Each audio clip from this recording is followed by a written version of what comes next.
नमस्कार, सार्वमंथम न्यूज महाराष्ट्रमध्ये मी गोकुल आपल्या सर्वांचं अगदी मनस्वी स्वागत करतोय। 3 तरुणांचा अपघाती मृत्यू, पोलीस बनण्याचं स्वप्न मात्र भंगलं। बीड परळी रस्त्यावर भरतीपूर्व सराव करताना एसटी बसच्या धडकेमध्ये तिघांचा जागीच मृत्यू झाला तर दोघे जखमी झाले आहेत। यामध्ये प्रामुख्याने बालाजी मोरे, ओम घोडके, विराज घोडके अशी मृतांची नावे आहेत। या घटनेनं गावावर मात्र शोककळा पसरली आहे। पत्नीच्या साडीनं गळफास, तरुणाची आत्महत्या। राहुरी तालुक्यातील म्हैसगाव येथे दत्तात्रय जाधव या 38 वर्षीय तरुणानं बोरीच्या झाडाला गळफास घेऊन आत्महत्या केली। 2 वर्षांपूर्वी पत्नी व मुलं माहेरी गेली होती, त्यामुळेच तो दारूच्या आहारी गेला होता। आत्महत्येचं नेमकं कारण मात्र अद्याप अस्पष्ट आहे। अल्पवयीन मुलीला फसवून पळवणारा तरुण अखेर राहुरी पोलिसांच्या ताब्यामध्ये। मुलीसह फरार झालेल्या तरुणाला पोलिसांनी अटक केली।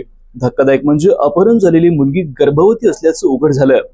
ही घटना 17 जानेवारी 2024 रोजी राहुरी तालुक्यातील अहिल्यानगरमध्ये घडली होती। रहिवाशांकडून पोलिसांच्या या कामगिरीचं मात्र कौतुक होत आहे।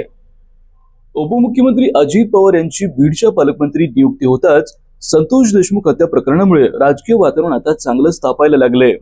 शरद पवार गटाचे आमदार जितेंद्र आव्हाड यांनी एक्सवर पोस्ट करत अजितदादांवर निशाणा साधलाय।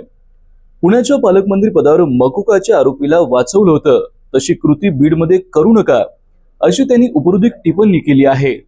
बदलापूर बलात्कार प्रकरणातील आरोपी अक्षय शिंदेचा एन्काउंटर हा फेक असल्याचं मुंबई उच्च न्यायालयानं म्हटलं आहे। 5 पोलिसांविरोधात गुन्हा दाखल करून कारवाईचे निर्देश देण्यात आलेत।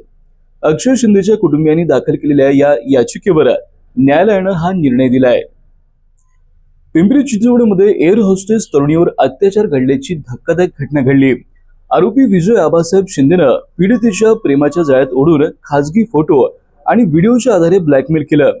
वाकड पोलीस ठाण्यात गुन्हा दाखल झालाय आणि पुढील तपास सुरू झालाय। श्रीगोंदा तालुक्यातील पेडगावमध्ये अनैतिक संबंधाच्या संशयातून तरुणानं पत्नी प्रियंका करण दिवटे 22 वर्ष हिची लाकडी दांडक्याने निर्घृण हत्या केली।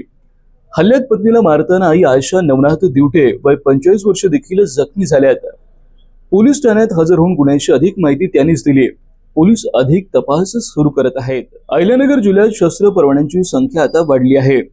जिल्हाधिकाऱ्यांच्या आदेशानं 3087 व्यक्तींनी आत्मसंरक्षणासाठी शस्त्र परवाना घेतलाय। यामध्ये वकील, राजकारणी, व्यापारी, उद्योजक, फायनान्स व्यावसायिक आणि शेतकऱ्यांचा देखील समावेश आहे। नगर जिल्ह्यात 6 आमदारांकडे शस्त्र परवाना आहे। जिल्हाधिकारी यांनी अधिकृत शस्त्र परवान्यांवर लक्ष घालावे अशी मागणी आता जोर धरू लागली आहे।